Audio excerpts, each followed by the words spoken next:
Line-by-line explanation of the poem To My Dear and Loving Husband by Anne Bradstreet.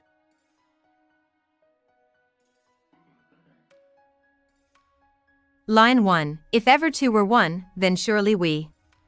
The poet begins with a bold declaration of unity with her husband. She suggests that if two people have ever been so deeply connected that they seem to be one, then she and her husband embody this ideal. This line expresses the deep emotional and spiritual bond she feels with her husband, emphasizing the idea of true marital love and oneness. Line 2. If ever man were loved by wife, then thee. Here, Bradstreet directly addresses her husband, stating that no man has ever been loved by his wife as much as she loves him. The phrase if ever sets up a rhetorical argument, reinforcing her belief that her love is unmatched and absolute. This line conveys her devotion and affection, showing that she considers her love to be unparalleled. Line 3. If ever wife was happy in a man. In this line, the poet shifts to herself, suggesting that if any wife has ever found complete happiness in her husband, then she certainly has. The statement highlights the fulfillment and contentment she experiences in her marriage, showing that her happiness is deeply rooted in her relationship. Line 4. Compare with me, ye women, if you can. Bradstreet challenges other wives to compare their love and happiness with hers, confident that no one else could feel such an intense connection with their husband. This line conveys a sense of pride in her relationship and sets her love apart from all others. She believes her bond with her husband is extraordinary and beyond comparison. Line 5. I prize thy love more than whole mines of gold. Using a powerful metaphor, the poet states that her husband's love is more valuable to her than vast amounts of gold. Gold was one of the most precious commodities of her time, yet she values love above material wealth. This line highlights the theme that love is priceless and cannot be measured in material terms. Line 6. Or all the riches that the East doth hold.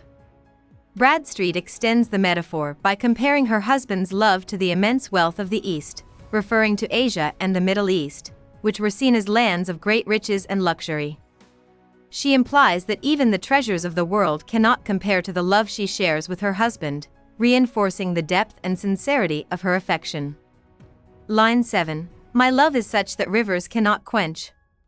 Here, she uses the imagery of an unquenchable fire to describe the intensity of her love. Just as rivers cannot put out a powerful flame, her love cannot be satisfied or diminished by anything except more love. This metaphor emphasizes the passionate and enduring nature of her feelings. Line 8. Nor aught but love from thee give recompense. The poet acknowledges that nothing in the world, no material wealth or external reward, can repay or satisfy her love except love from her husband in return. She seeks not riches or gifts, but only his affection, illustrating the idea that true love is reciprocal and not based on worldly possessions. Line 9. Thy love is such I can no way repay. Bradstreet admits that she cannot return her husband's love in equal measure, no matter how much she tries. This statement shows her deep gratitude and humility, as she feels overwhelmed by the depth of the love she receives. It also highlights the theme of love as a gift that cannot be measured or repaid. Line 10. The heavens reward thee manifold, I pray. Since she cannot repay her husband's love herself, she prays that God will reward him abundantly. This reflects her Puritan faith, where divine blessings and spiritual rewards are more valuable than earthly riches. Her prayer shows her selflessness, as she wishes for her husband's well-being and eternal happiness.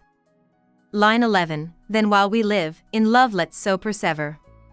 Bradstreet encourages them to remain steadfast in their love while they are alive. The word persevere suggests that love requires effort and dedication. This line conveys the idea that true love is not passive but something that both partners must actively maintain. Line 12. That when we live no more, we may live ever. In the final line, the poet expresses a hope that their love will transcend death. She suggests that by loving each other deeply and faithfully in this life, they may achieve eternal life together in the afterlife. This reflects her religious belief in the soul's immortality and the idea that love can endure beyond death. The poem ends on a spiritual note, reinforcing the connection between earthly love and divine eternity. This poem beautifully conveys the theme of love's power, eternity, and its value above material wealth.